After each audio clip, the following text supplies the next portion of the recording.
Yo, it's me, Nimesh. I know you didn't expect me. Real quick, I'm on tour. I'm coming to every major city that I haven't already been to. New York, Philadelphia, San Francisco, Los Angeles, Vegas, Chicago, wherever else. Check the link down there. I'll be there. What you're about to see is the super edit of all the club shows I did to build out the Thank You China special. What you're about to see, all the ins and outs, all the machinations that came into making that at every club that I did in all the major cities that I did. Again, I'm on tour, every major city. Theaters this time. Come see me, fastandloosetour.com. I'll see you. Thank you for watching. I've been on the road for 6 months. My first tour stop was Dallas, Texas. Yeah, no, why? It was fucking fantastic. I had a great time. I got my first taste of Southern hospitality. I was on the plane, and there was a baby crying the whole time. And some lady yelled out, "If you don't shut that baby up and feed it, I'll take my titty out and feed it myself."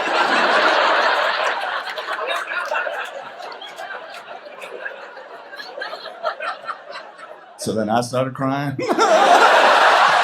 Wah, bitch, I'm a baby.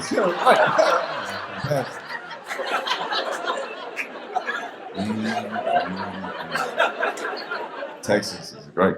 Are you all like TikTok people? Is that what this is? TikTok? How'd you hear about it? TikTok. TikTok? TikTok. Master of None? You are at the wrong show. You think Aziz only costs $30? I can't wait to text Aziz that shit. Oh, this ignorant white lady. You said it with such confidence, too. But were you kidding? No, you were serious. You're off by so much. So you definitely didn't hear about me on TikTok. She said Master of None with a straight face. You're with him? You know this is an Indian guy.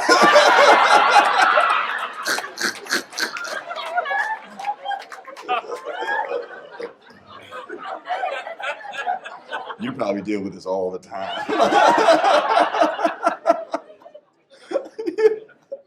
My name is actually Hassan Minaj. Let's talk politics.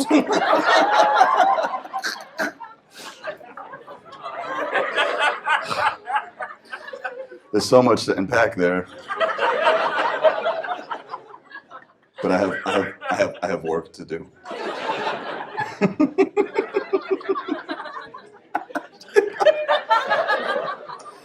You're crazy, lady. Dope. Are you all TikTok people? Is that what it is? Yeah. Wow. It used to be a fucking song. Now it's a Chinese technology. And look what it's done. Look at this group of white people. I bet you guys don't think you have anything in common with that group of black people, but here the fuck you are. What a great distributor of attention deficit disorder TikTok is. You guys are all here. This is fucking beautiful to me. This is a diverse ass crowd. This shit looks like the opposite of one of your voting sites.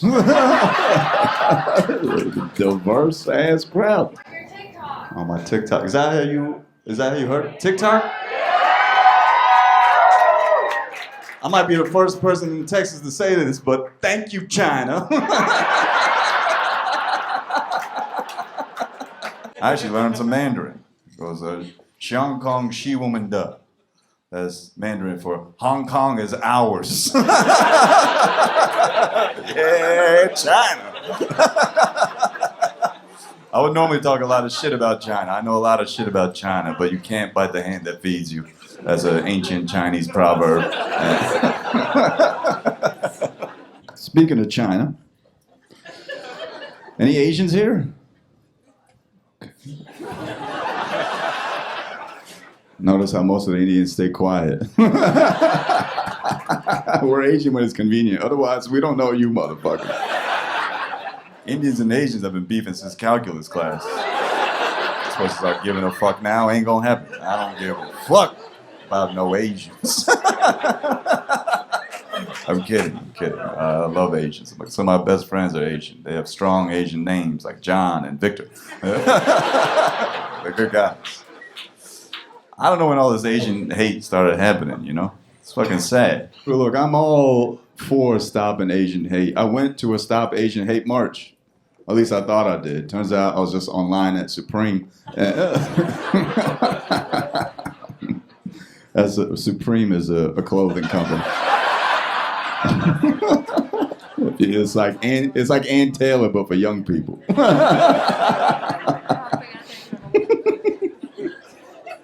I know what Supreme is. I bought it for my son. Right? Yep. It's very expensive. I know. That's why I like it a lot. Now we gotta stop Asian hate. No, we don't. We gotta stop American stupidity. Well, I'm not saying that on some woke shit. I'm just saying we are fucking dumb people. Someone tells you Asians have a highly contagious disease, and your first instinct is to get within fighting distance of this person? What's that? You got AIDS? Let me fuck you in the ass to show you what happens when you come out. What the fuck are you talking about? That's a direct DaBaby quote, by the way.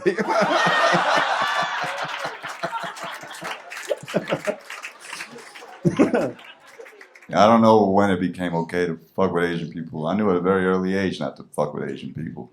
My best friend in high school was this Chinese kid, and one day I saw him shoulder check a hockey player into a concrete wall. A giant jock hockey player. You know hockey players, they're racist. High school hockey players, they're all racist. It's for fact. And no one can dispute it. I know for a fact all hockey players in high school are racist. And my friend Johan, Chinese kid, shoulder checked a giant white hockey player into a concrete wall. I was like, bro, why the fuck do you just do that? He's gonna whoop your ass. And Johan goes, he called me the worst thing you could call a Chinese person. Japanese. I was like, oh shit. God damn. My grandparents are hilarious. They're the reason I'm funny. They're my first fans, my grandparents. I always used to make my grandma laugh all the time. She'd be like, Nimesh, you look just like Mr. Bean. I was like, come on, bro. What?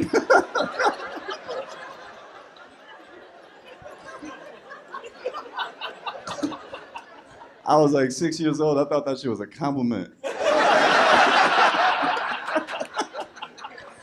And, I'm trying to be an optimist in life now.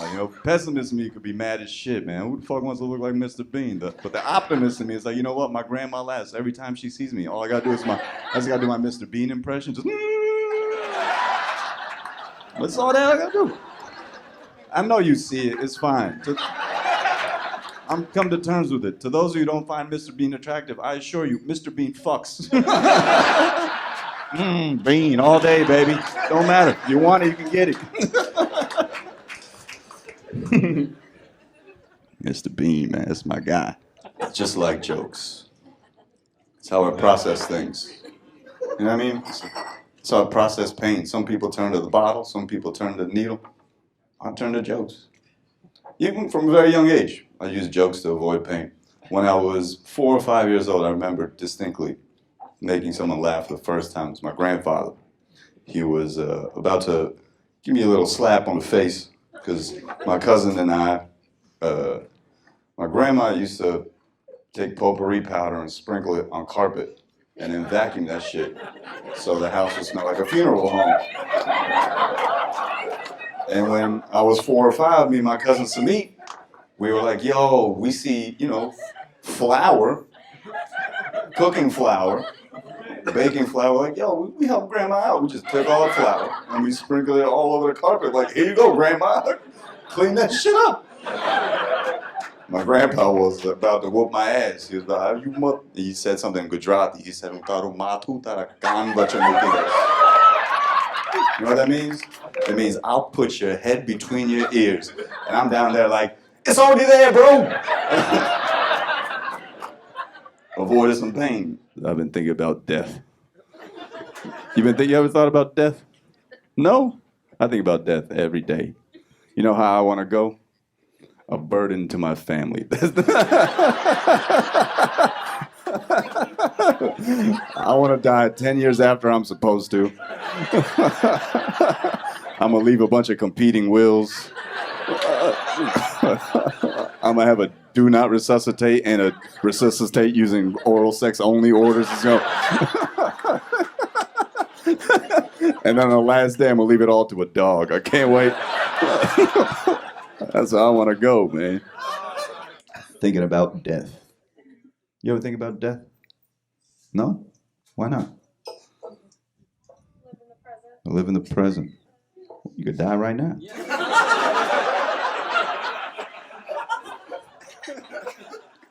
You could die right the fuck now.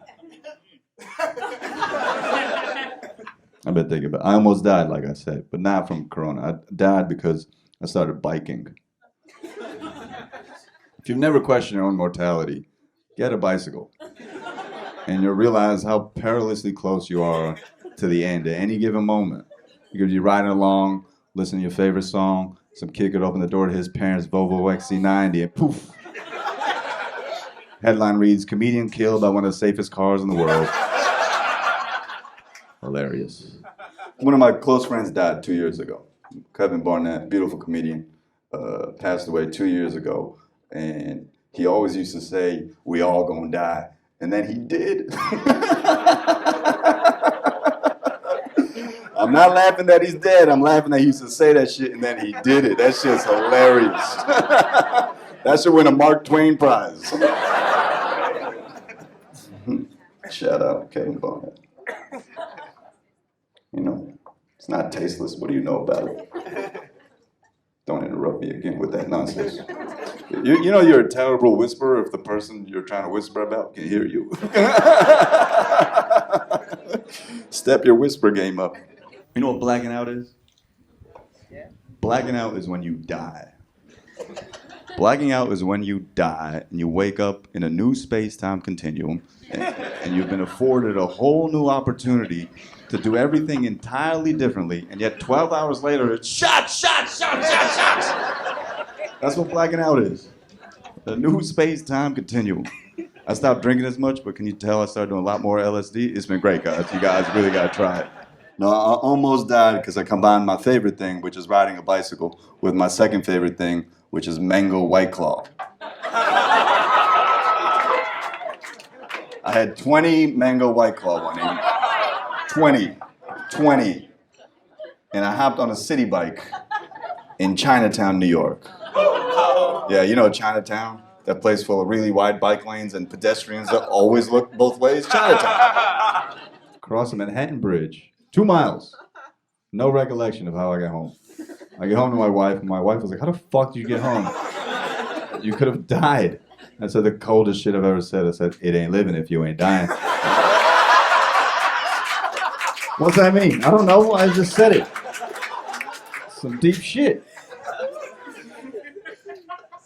And the next morning I woke up and I had to reevaluate my relationship with alcohol. You know what I mean? You ever done that? You ever think about your relationship with alcohol? That's what you have. Anything you bring to your lips that often, you fuck it. You understand? I had to reevaluate my relationship with alcohol. I took a long, hard look in the mirror and said, you know what? It's time to quit biking. Great decision. I'll never leave you, Mango! My one and only. You drink? You drink? No, drink it tonight. You riding tonight? You gotta go to work after this? What do? You work at a COVID lab.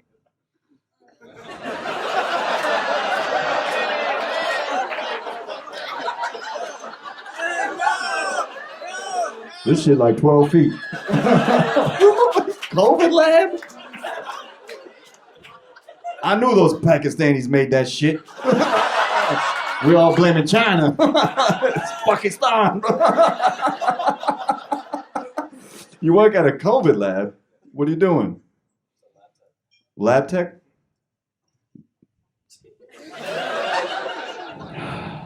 You get tested every day though, I bet. Yeah. Okay, we good. Come back in. What's up? Americans last year and the year before that, we drank more than we've ever drank in the history of this country. You know that? We drank more in 2021 and 2020 than we've ever drank. It's nothing to be proud of. We all looked death in the face and said, cheers. That's what we And I know this firsthand because my dad has a liquor store. Cash only, obviously. And he would call me every day like, these Americans need to drink. They're losing their minds. It's Christmas. Every day, from March 2020 to like right now, is fucking Americans that drank more than they've ever drank in the history of this country. And I didn't understand it. I don't know why Americans were drinking so much. And then my wife and I went 2 weeks without drinking because we both had coronavirus. And I called my dad up. I said, Dad, you're preventing murder-suicide every day. Every day at 7 o'clock, I clap for my father. I'm like, yes, thank you, God. You're the hero that we all need. Fuck these nurses. I grew up a fucking DMX Indian. I grew up fucking loving DMX. It's some Jersey shit. DMX was my fucking guy. R.I.P. to DMX, who fucking greatest. He saw me through heartbreak. When I had a girl cheat on me, I was listening to What These Bitches Want from a Nimesh. Linda Felicia. And that trifling bitch name. I fucking hate. I got in so much trouble because I went to English class and I suggested that we study the poetry of DMX. And the teacher was like, DMX, how dare you? So I fucking laid into her. I was like, you whack, you twisted, you girls, oh, you broke, the kid ain't yours, and everybody know your own man say you stupid. You be like, so, I love my baby mama, I never let her go. I got suspended, it was fine. I fucking love DMX as an Indian kid. He helped form my identity. He did, he helped form my identity. I would go to middle school with Timberland boots, green contacts, and a silver Rough Riders chain. And when the chain started turning green, it really brought out my eyes. It was beautiful. I related to DMX a lot because he would talk about getting robbed and having stacks of cash. And I would see my dad, who had a liquor store, cash only, obviously, and he would come home and start counting cash after getting shot at. Like, oh, my dad's fucking DMX too. Real gangster shit. You drink? Have you had alcohol? Your mom's gonna watch this? She don't know you're here. I'll blank your name out. There's no tape this way, don't worry. But the answer is yes.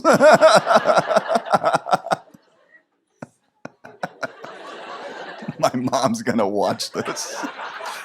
That's the longest yes I ever heard. His name is Prabhav, Mom. He's here with his friend Brendan. He's a bad influence. These Asians, I'm telling you. They're sharing one O'Doul's. Indians, we have a wild relationship with alcohol. And I'm not just talking about Native Americans. I mean us, too. The stereotype should exist for us as well. Any Native Americans here, by the way? God, that's 0 for 22. Fuck, man. Where the fuck are they? What did we do? How do I get to them? They're not on TikTok. What the fuck? I've only met one Native American my whole life. It was in Winnipeg, Canada. Whitest place I've ever been. And I saw another brown person. And I was like, hey, man, good to see you. Just checking in just in case some shit goes down. You know what I mean?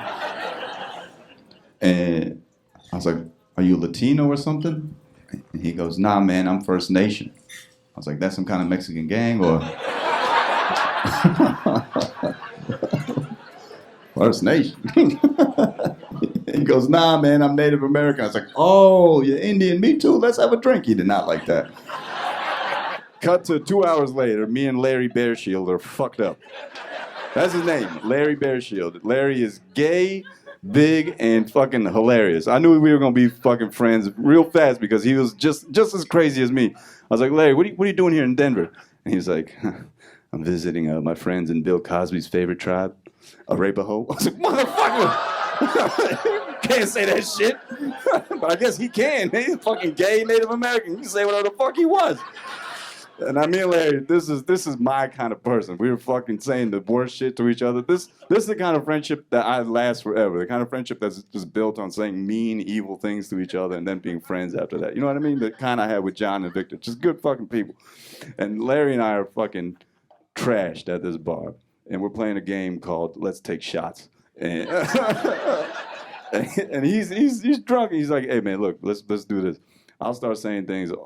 Native Americans and Indians. We have a lot in common, Native Americans and Indians. Let's just keep, every time I say something we have in common, let's get a shot." I was like, "All right, cool, sounds good."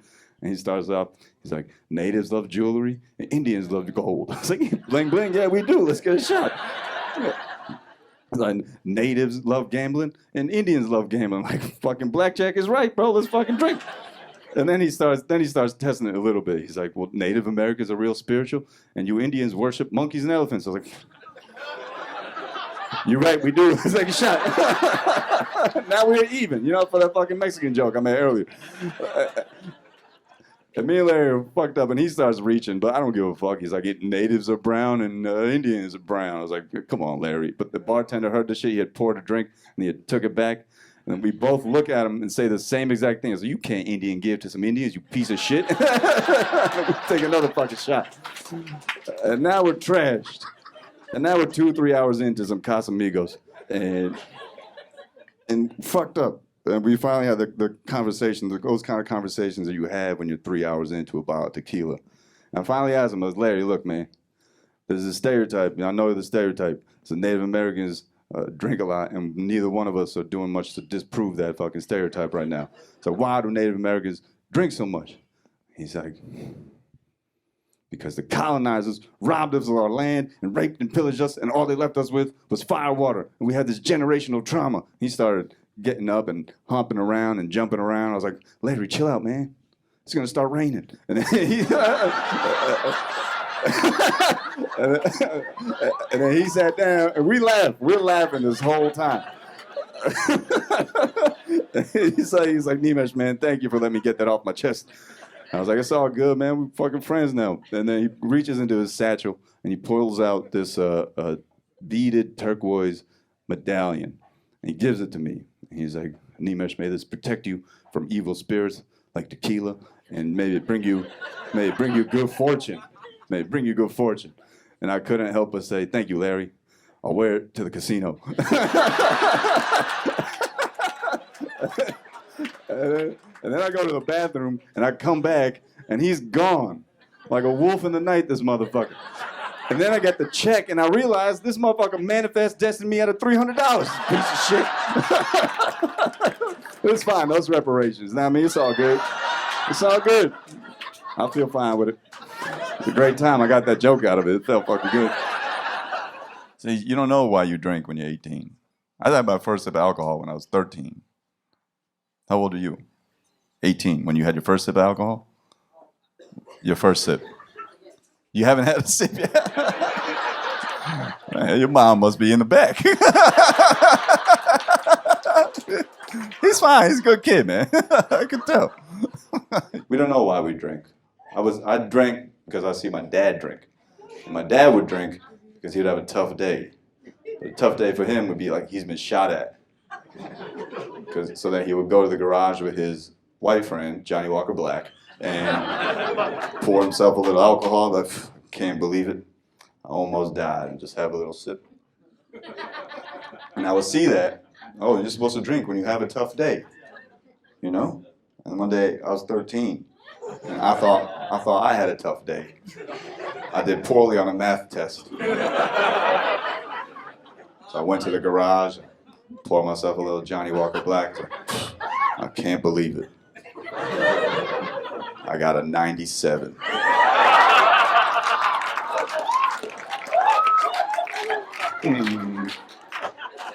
What do you think happens after we die? You think we just dissolve? This is what I think happens. I think after we die, our bodies dissolve, but our souls are reincarnated into another vessel. And we exist only to go into that reincarnation cycle multiple times so that our souls are perfected until we are perfect souls and we are released into Brahma, the universe from whence we came. That's that LSD kicking in again, but it's a fucking great drug. But it's also, that's a very Hindu belief. Are you Hindu? But you don't practice it. You do. When your mom's around. Yeah, good. Me too. I bet your mom would love to hear how Hindu you are. Any religious people in the room? Any other religious people in the room? One? No. Just a bunch of little Nas X's, huh? Twerking on Satan. You godless fucks. You're religious. What's your religion? Yeah, you. Armenian Christian. Armenian Christian. No, that's too fucking deep to get into. Anyone says Armenian, I'm like, nope, I ain't touching that shit. Your phones ain't locked up, and I ain't going out like that. Fucking with Armenian Christians. My favorite people are religious, so. Kobe was religious. He was at church the morning he died. Granted, he had a lot to repent for, but it was... Oh. Shut up. Fucking soft. I'm Hindu as shit. Not like Narendra Modi hates Muslims Hindu, but I do think I'm better than Christians. Like, your religion. Your religion is goofy as fuck. There's some fucking clown that tells you if you're doing good or bad. What the fuck? You just need father figures in your lives. That's what it is. Look, if you're offended by this, just know all these jokes are written by God, okay? Turneth the other cheek, as they say in that goofy-ass book you guys believe in.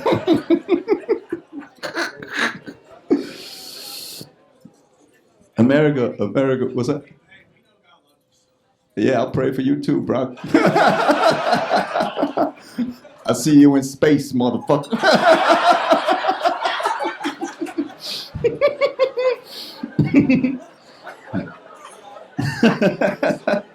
That's the thing. That's the beautiful thing about religion, and the weirdest shit about religion is that people who are truly religious behave exactly like that. Where it's like me, I'm saying the same. We're saying the same thing. Like, yeah, I believe in my God, you believe in your God, and we'll see what the fuck happens. There's no animosity here. That's why it's weird people go to war over religion. That's what bothers me about religion. People go to war over religion. In the Middle East, people are going to war over religion. As if like Muhammad and Yahweh saw each other on the street, it'd be on sight. Hey, fuck you say about my father? What are you talking about? They'd probably be like, hey man, I really like your sandals. Let's go get some hummus together, man. Break some bread, drink some wine. Even as a Hindu, I love Christian things. Christmas, greatest holiday of all time. I love Christmas. I almost converted because of fucking Christmas. But then my parents hatched a scheme. I was 12 or 13 years old, and I wanted an autographed Michael Jordan basketball for Christmas. And they got me an autographed Anthony Hardaway basketball. And I was like, you fucking immigrants! Fucking dare you, I hate Jesus, fuck Christmas. And then they high-fived. I was like, you pieces of shit. If you don't understand that asking for an autographed Michael Jordan basketball and getting an autographed Anthony Hardaway basketball is like asking for an iPhone and getting an autographed Anthony Hardaway basketball. Do you understand? I'm going to shit on Christianity because apparently this country was founded on Christian ideals. And having traveled all this country, I see churches everywhere in places God clearly left a long time ago. People leave Christianity all the time, which is, I understand why, because Christianity is like the original daddy issues of religion. All its goofy ass rules. I like Christianity in the sense that anything that guides your life and makes you feel like a better person, keep doing that shit. But some of the rules in Christianity were definitely written by losers. Thou shalt not be vain. Yeah, you ugly as fuck, bro. Who the fuck are you to tell me not be vain? Thou shalt not lust. Was definitely written by someone who got no pussy whatsoever, right? Don't get me wrong, there's terrible rules in Hinduism too. The caste system is probably one of the most fucked up rules to ever exist in any religion. The caste system is a system designed to keep people in different jobs and keep people fucking oppressed. It says, oh, God wanted you to do this shitty ass job and God wanted other people to handle money and get rich. That's trash. It's a caste system. It's pronounced caste, but I say caste because caste is how they say it in England, and fuck that country entirely. So I'm going to keep saying caste. Any British people here? Woo? Anyone else? Yeah, stay the fuck quiet, all right? Fuck England. When Prince Philip died, I jerked off. I did. I masturbated to the idea of coming in his mouth. Like, how's that for a salt tax, you colonial prick? Fuck England. Hinduism's great if you're in the market, you know. It's a great religion. There's great parties, good food, no molestation. Unless, of course, you join Bikram yoga, in which case... But if you get molested at Bikram yoga, it's your fault. There's a whole documentary about people who get molested at fucking Bikram yoga, and still women are like, ooh, sign me up. All right. There's a conversion process to Hinduism, though. Mike, if you're interested, you gotta, if you want to be a Hindu, you gotta go down to Union Square in New York and put on an orange loincloth and just say, Hare Krishna.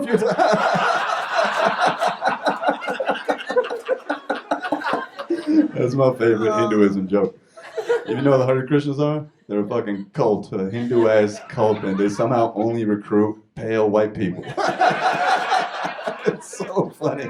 It's so funny. America to me is actually fairly Hindu.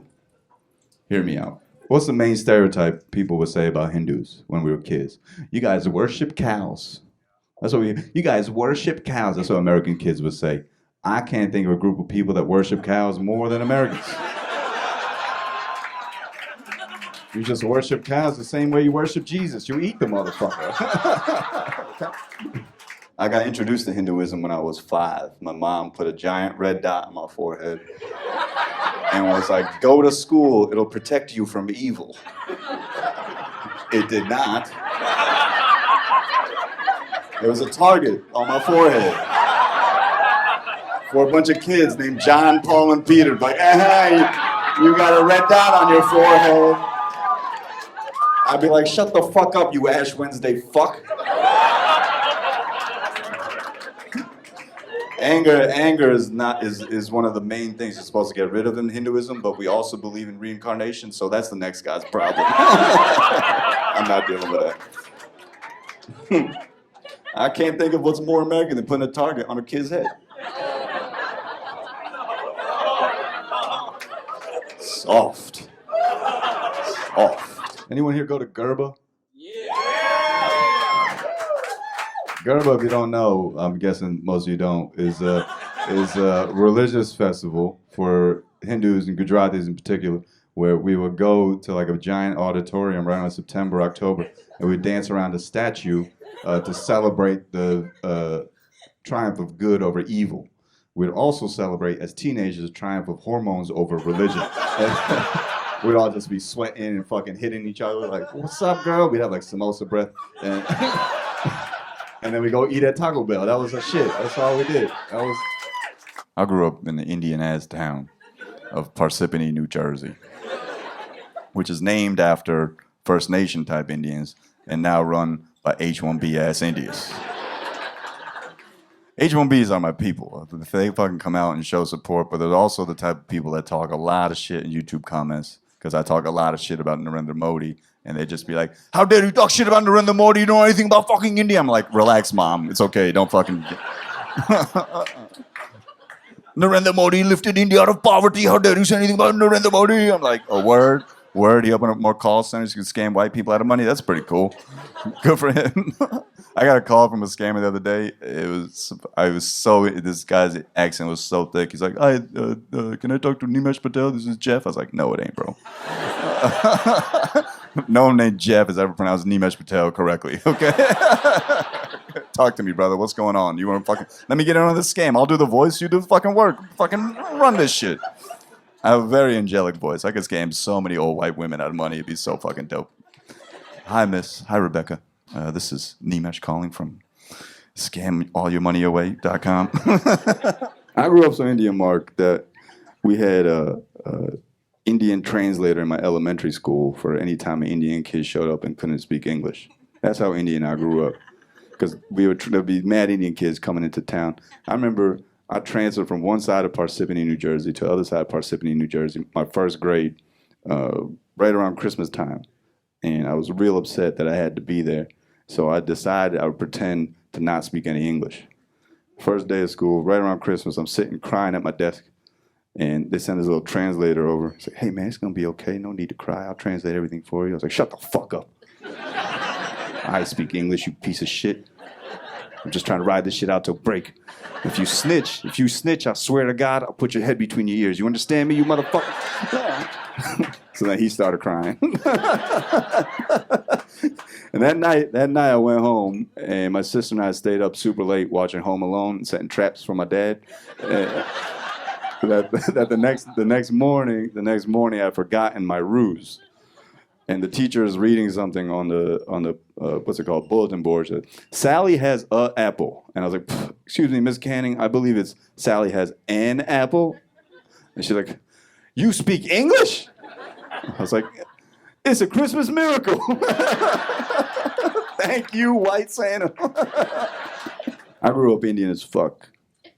That's a narrative that's lost in American media these days, because everyone in American media thinks Indian people just grew up surrounded by white people, and then you always hear there's one Indian person who grew up surrounded by white people. It's like, oh, racism really hurt my feelings.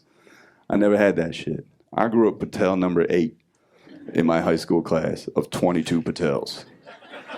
I had 22 Patels in my high school class, and the main question I would always get, why are there so many Patels? Because we killed all the Smiths, that's why. It's over for you fucks. I grew up surrounded by Indian people. And when you grow up surrounded by Indian people, you learn a value that a lot of people don't have. When you grow up Indian surrounded by white people, you're like, oh, racism is terrible. It really hurts my feelings. Oh, racism is the worst. When you grow up surrounded by Indian people, you learn resilience. You learn that you can just talk shit back. People are like, oh, hey, man, you fucking guys did 9/11. I was like, yeah, we did 9/11, and we'll do it again, too, motherfucker. Hey, go eat some curry. Why wouldn't I do that, bro? Really hurt my feelings there, Steve. Why don't you go get addicted to opioids? Just be racist back. It's fine. You learn resilience when you grow up surrounded by your own people. You learn how to fight back. You learn how to talk shit and turn something bad into something good, you know? People always used to think Indian names, they're so exotic. Oh man, they'd be like, oh, your weird name is so weird. Your name is so weird. What does it mean? My sister got that shit all the time. My sister's name is Noka. And people are like, oh, that's such a weird name, Noka. It means boat. It's not exotic. It means boat. Not sailing vessel or handcrafted canoe, just regular old boat. And she could have gone through life being like, oh, my name sucks, oh, I hate my fucking name, I'm gonna call myself Mindy, I'm gonna know. Instead, for Halloween this year, she's going as Little Yachty. You understand? Like that? That's resilience. I grew up so Indian, I used to go to Indian-only parties. Other people were invited, y'all just didn't come. There's this place called Platinum in New Brunswick, New Jersey. Yeah! There we go. Platinum in New Brunswick, New Jersey was a nightclub from around 2002, around 2007, where every Indian in the tri-state area would go and hit on other Indian girls. You've never seen so many Honda Accords in your life. Me and my cousin, 5 of my cousins would go, like, all wearing different color express shirts, looking like cell phone kiosk operators, just dep gel out the ass, just flexing. And this shit was so Indian, we would pregame in the parking lot of a Dunkin' Donuts. I don't know if you understand how Indian that is, but every Dunkin' Donuts in the Northeast is owned and operated by Indian people. So we'd basically pregame in like one of our cousins' parking lots. We'd be in the fucking Toyota Camry, pass around 1 bottle of Bacardi rum, 1 bottle of Coca-Cola, and 1 bottle of Curve cologne, and we'd all just... Y'all know Curve? If you don't know Curve cologne, it's a cologne where you put it on, women go around you. It's great. I highly recommend it.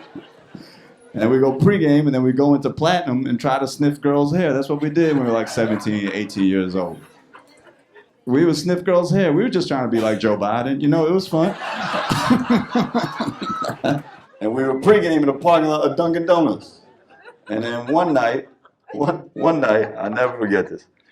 We got so fucked up, we had to sleep in the car. We passed out in the parking lot of this Dunkin' Donuts. And the next morning, a cop knocks on the windows like, "What's happening here, fellas?" And luckily, I was quick enough to be like, "We're just waiting to start our shift, officer."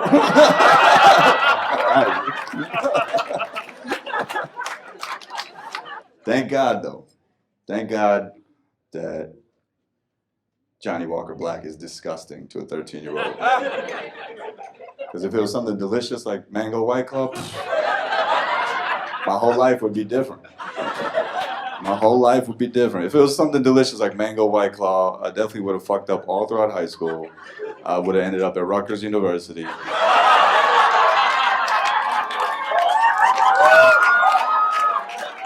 And then I definitely would have became a doctor, so thank God. Thank God. Thank you, Johnny Walker Black. I owe you everything. I know I wasn't fated to be a doctor. That's the thing. I wasn't fated to be one. The night I got fucked up, the night that happened was the night I dropped pre-med. I dropped pre-med because I got a C in organic chemistry because I failed a lab. I failed a lab because we were making a compound in lab and I accidentally made a cocaine-adjacent compound. You're laughing because I said accidentally, but I assure you if I made it on purpose, I'd still be doing it, you know? And I inhaled this compound and my heart started beating on my chest, and I had to leave the lab, and the lab tech was like, "Look, if this keeps up, you gotta go to the hospital, and by the way, you failed." I was like, fuck. Now, that night, I went home and decided my heart was not in medicine, and since I couldn't do cocaine, I couldn't do finance either. So here I am. And thank God I do comedy. Thank God I spread laughter, because America no longer believes that medicine is the best medicine. Isn't that crazy? We no longer believe that medicine is the best medicine. It's fucking beautiful. There's people in America that don't believe in science, and they're not even black. Do you understand? Black people are the only people who are allowed to not believe in science. The rest of y'all, what the fuck are you talking about? You know, ketchup is science, right? Ketchup. Ketchup is science. It's tomatoes and high fructose corn syrup. I only bring that up because I think there's a strong correlation between people who don't believe in science and also consume a lot of ketchup. You know what I mean? You know what I'm saying? I kind of get it. Healthcare is a criminal enterprise. It's a good thing to not trust healthcare, because healthcare is a criminal enterprise at this point. I wasn't afraid of dying from coronavirus. I was afraid of getting coronavirus and then being in the hospital for 2 weeks and then coming out with a bill for $2 million. You know that happened to multiple people. Multiple people got $2 million bills for having coronavirus. Here in America, the greatest country in the world, multiple people got $2 million healthcare bills for having coronavirus after being in a coma. If I came out of a coma and I got a bill for $2 million, I would laugh myself back into the coma. Yeah, put it on China's tab. I ain't paying for this shit. Someone call Xi Jinping, tell him Nimesh Patel owes him $2 million. $2 million.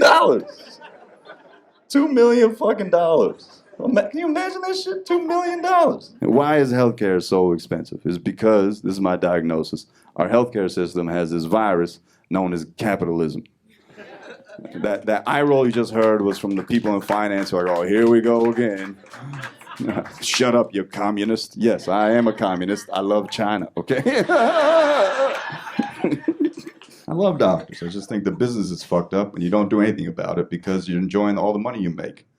Well, we love helping people. We do it to help people. Oh, word? That's why you drive a $120,000 Tesla? That's why. I never seen Mother Teresa in a Model 3. The fuck? You know how much a Band-Aid costs in America in an emergency room? Yes. $7. $7 for a little Band-Aid. No Swarovski crystals on that shit. It doesn't turn you into another person. $7, because apparently the emergency room is also the minibar at the Ritz-Carlton. Do you understand? $7. You know how much a knee costs, Mitra? A knee? $25,000. You know how much a Toyota Camry costs? $24,000. You can't even get a discount on no knee. You can't hobble into the doctor's office like, hey, doc, can I get a discount on this knee replacement I'm about to do? The doctor would be like, well, you could suck my dick, but the irony of you getting on 2 knees to get one new one would be too profound. Get the fuck out of my office.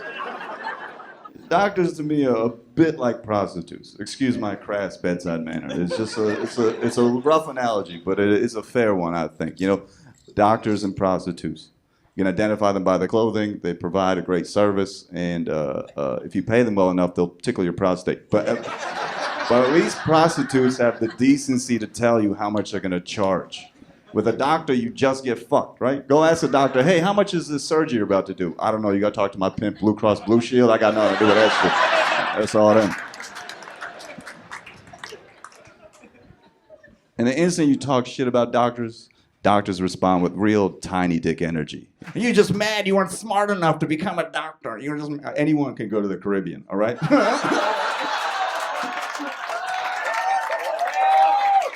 I'm not knocking. I had a cousin to go to the Caribbean. I'm not knocking it. I'm just saying, don't fucking act all hide and mighty, Mr. Internal Medicine, okay?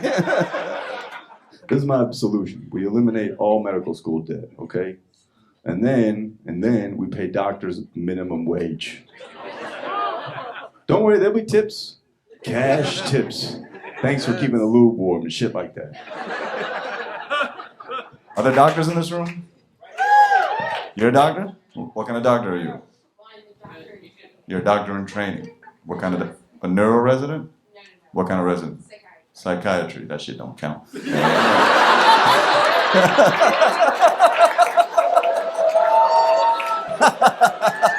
Talk to Michael though. He might need an internship at some point. Any other doctors? Where you at? What kind of doctor are you? Dermatology. Yeah, this is the biggest scum on the planet. Right? I'll diagnose your skin cancer, but it's not going to be covered by insurance. You're a doctor? Okay, and you're a doctor. Any other doctors? What kind of physician are you? Orthopedic. All right, so wait staff, please make note of who the doctors are. This doctor right here, there's a doctor right here, there's a doctor right there. You'll be charged an extra $100 for no fucking reason. It'll be a surprise medical bill, and you're like, why, who's this for? It's a facility fee, okay? You fucking like it. Fucking pricks. You're a surgeon? Yeah. Shut up. I mean, this is what doctors say. We sacrifice so much. We spent our fucking 20s to go to med school, and that's why we deserve whatever we fucking. But you didn't that's not a sacrifice. That's a bet. You bet $200,000 to $400,000 in school, so you bet that after you graduated, people would pay you an exorbitant amount of money, and then a few women would clap and consider you a hero.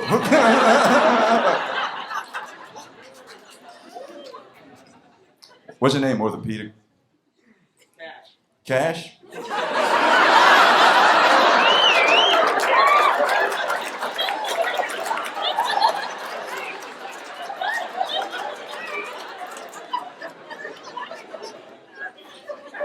Sometimes the stars align, Michael. This is one of these life lessons that I feel like you should learn on Parents' Weekend. When the stars are aligning, you have to recognize when the stars are aligning for you. And this is one of those moments. We have an orthopedic surgeon named Cash, who's quite proud of the fact that he's an orthopedic surgeon. Are you a doctor? What do you do? You work in finance. Who are you here with? No one. By yourself. Thank you for coming out. You think Americans deserve health care?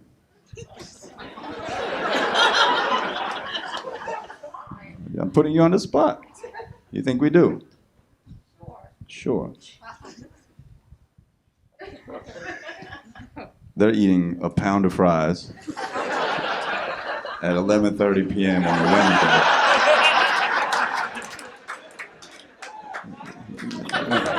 Wednesday. You deserve health care? You already had some too. You deserve it though. Deserve is the wrong word. We need it, but deserve is very incorrect. Don't feel bad. I know I don't deserve health care.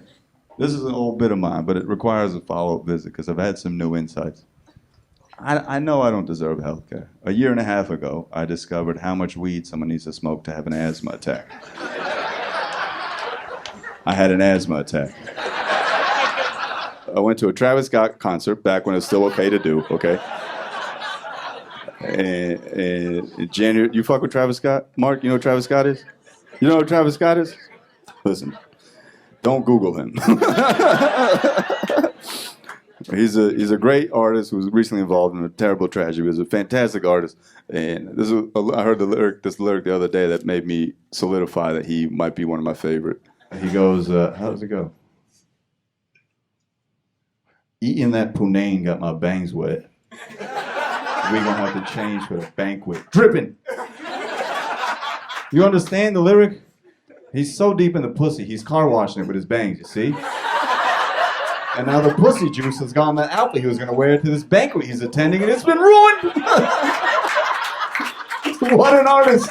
Oh. Fucking Travis Scott, man. It's fucking brilliant. You gotta look him up. Astroworld is probably one of their greatest albums. It's so fun. I went to a Travis Scott concert, and I smoked 4 blunts in 1 hour. Yeah, and then that song "Stop Trying to Be God" came on, and I was like, "You're right, Travis. I have to go to the hospital." And I called an Uber to the hospital because they don't let ambulances in at Travis Scott concerts. And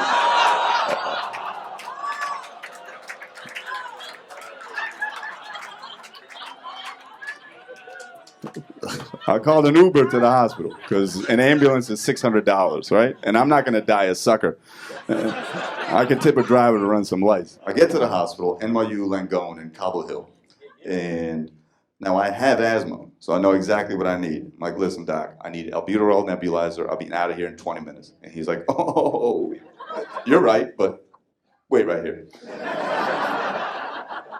He leaves, and then the nurse comes with a menu of all the other shit I could be getting since I stopped in at Casa de NYU, this fucking hospital. Blood work, X-ray, EKG. But there's no prices on this menu. And I don't know if you've ever been to a restaurant where there's no prices on the menu. But if there's no prices on the menu, that's just gonna cost you whatever you got. I tell the nurse, I was like, yo, listen, give me the soup of the day, I'll be out of here. Albuterol nebulizer, in and out, an hour. I get my nebulizer, I'm in and out, hour and a half. Get the bill 2 weeks later, $6,000. I had another asthma attack. $6,000. $6,000 for an hour, and I didn't come once. 6 G's? $6,000. But luckily, I have 16 first cousins, 5 of whom are doctors. So I know the system a little bit. And I know that every hospital, if it's a nonprofit, has a giant pool of money at the beginning of the year where they have to give away for free care. Right? Am I wrong? I got sick in January. So I knew that there was this giant pool of money I could take full advantage of. Sidebar, if you get corona in December, just hold the fuck on, okay? So hold on for dear fucking life. I knew this at the hospital. Look, I'm not gonna give you $6,000. I don't have $6,000. And the lady on the other end of the line literally said, how much do you have? Did I call the mob? Who the fuck? How much do I have? I got nothing, bitch. You can break my knees if you want. I'm not paying you $6,000. Now what the fuck you gonna do now? She's like, all right, Mr. Patel, no need to get irate. We're sure one of your cousins works at this hospital. We'll work something out. That's a little racist, but I'll take it, sure. You don't owe us anything. But please understand that if you don't pay this and you truly can't pay, then you don't owe us anything. But if you can pay and you're not paying, you might be taking $6,000 out of the pocket of someone who truly can't pay. I was like, don't hate the player, hate the game, quick! And I was so glad I finessed NYU Hospital out of $6,000. But then I remembered I went to NYU and they're still up about $200,000. Life's about small victories, you know? I'm just trying to get better as a person. I'm going to pivot into this closing bit. I'm just trying to get better as a person. You know, apply the Mamba mentality to my life. And by that, I've just been working out a lot. Only because I think at some point I'm going to have to fight Kumail Nanjiani. You're fucking jacked. I'm kidding. Kumail, I got to pitch a movie to Kumail. Me and Kumail are going to do a remake of Partition, where India and Pakistan are divided, but we're going to do it like Inglourious Basterds style, where we go to England and we seduce Winston Churchill's wife. And then we have sex with her just so we can find Winston Churchill and be like, that's why we fucked your bitch, you fat motherfucker. Hit him up. I'm just trying to be a good person, man. Just trying to be a good person. I'm trying to find opportunities when I'm mad to laugh. You know what I mean? It's a small trick that I've learned. I'll pass it on to you guys. When you're mad, there's an opportunity to laugh, and that's what I look for every fucking time. This came to a full head like 3 months ago when Hurricane Ida hit New York. I had to go to the Comedy Cellar, my home club, to do a set. It's pouring rain, so I decided I would call a Uber XL to come pick me up because I don't want to get stuck in some Camry. And as I'm getting into the Uber, I missed the curb, and instead of stepping into this luxurious ass SUV, I step into 6 inches of New York City rainwater. Yeah, so now I got AIDS foot, and and I get into this SUV, and I'm fucking pissed. I can't go back upstairs. I'm already late. I'm fucking heated. I take my boot off. I pour this water out. I take my sock off. I slam it on the seat. I take the dude's hand sanitizer. I squeeze it, and I rub it all between my toes and my ankles and shit. And now my hand's sticky. My foot is sticky. My sock is gross. I take it. I wring it dry, and I hang it in the AC vent of the SUV, you know? And I'm fucking pissed off trying to dry this shit off. And I look in the rearview mirror. I'm like, oh shit, I am Mr. Bean. Just. I never laughed harder in my life, bro. It's the greatest moment. I'm just trying to be the person I am on Molly at all times. You know what I mean? Generous, sexually fluid. You ever done Molly before? You never done Molly before? How old are you? 58? It's time. All these fucking teenagers and 20-year-olds doing drugs. They don't deserve them. You don't deserve them. I just started doing drugs in my 30s, you know? In my teens and my 20s, I was trying to figure out who I am as a person, who I am as a man. In my 30s, I realized I ain't shit. I'm gonna do all the drugs there are. You gotta go through that fucking journey before you start doing drugs. Jennifer, you know how it works? Molly? The way it works is it releases all the serotonin in your brain for 3 to 4 hours. So you're the happiest you've ever been. And then for the next 2 to 4 days, you want to commit suicide. For those 3 to 4 hours, you feel like a 21-year-old white lady. It's incredible. You're calling all the managers. It's a great time, I promise. The scientific name is MDMA. It stands for, damn, Molly's amazing. It's incredible. I highly recommend it. It's a great drug. They have these giant Molly parties in warehouses in Brooklyn, which is where I frequent. And at these Molly parties, they play EDM music, electronic dance music. And at this one Molly party I went to, they were playing electronic dance music, but on top of it, they'd overlaid Martin Luther King Jr.'s I Have a Dream speech. I know, it sounds ridiculous, but it's the freest I've ever felt. It's one of my favorite speeches. I fucking love that speech. And I'm peaking on Molly, and the speech is crescendoing. Most famous speech of all time is reaching its zenith as I'm peaking on Molly. And the reason I love Molly so much is it brings people together.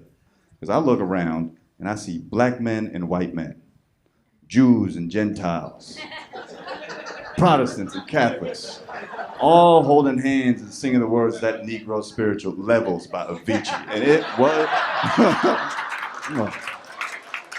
what a time. Molly, I realized, is a very dangerous drug. I almost gave it up because I was talking to a neurologist, and this neurologist was telling me, Molly destroys your serotonin receptors because once the serotonin is depleted, it takes in dopamine. That shit breaks down and turns into peroxide and destroys your serotonin, effectively removing your ability to have happiness at any point in the future.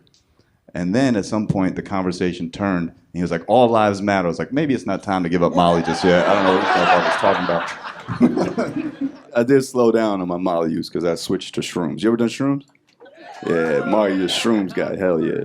Shrooms are my new favorite thing. I recommend them to most everybody over the age of 30. The first time I did shrooms, I cried for 30 minutes. I was like, will me and my dad ever be best friends? And the second time I did shrooms, I was like, oh, I was a piece of shit to my mom. And then the third time I did shrooms, like, I gotta dose my parents. It's Ayurvedic medicine, Mom, I promise. Shrooms are great. You should try them. You should try them for sure. You'll quit drinking once you do shrooms. What drugs have you done? Don't worry, I won't put this on tape. Your secret's safe with me and the 140 people in this room. You smoked weed. You tried it. You never really did it. Okay, well, tonight your life might change. We might get you fucked up. Oh no, you gotta go to work after this. What time does your shift start? You're already on the clock?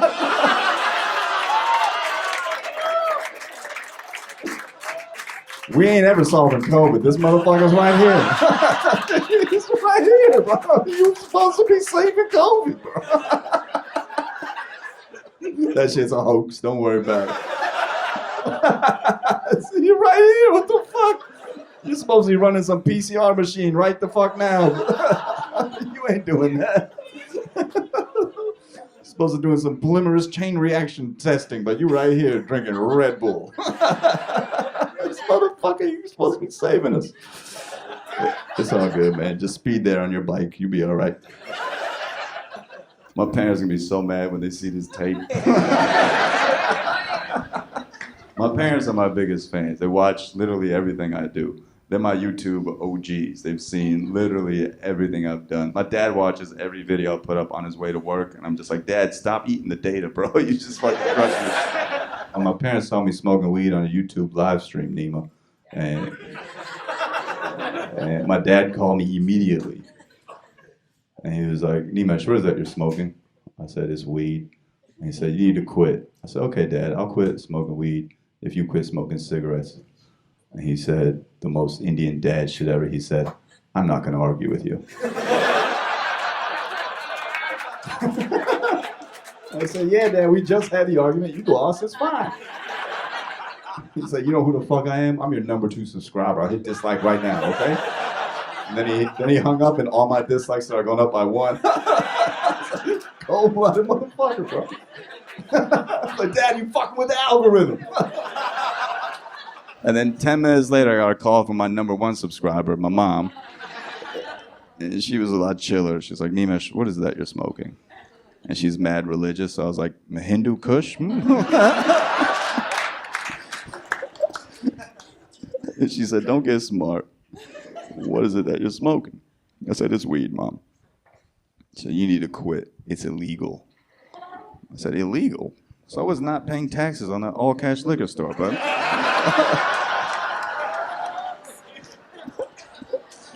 I won't tell if you don't. Without missing a beat, she says, Nimesh, the store's in your name. You don't pay taxes. Fuck! Snitching on myself. She says, Nimesh, you have asthma, okay? I don't. Asthma's weed's not good for you. I said, Mom, weed is actually a bronchodilator.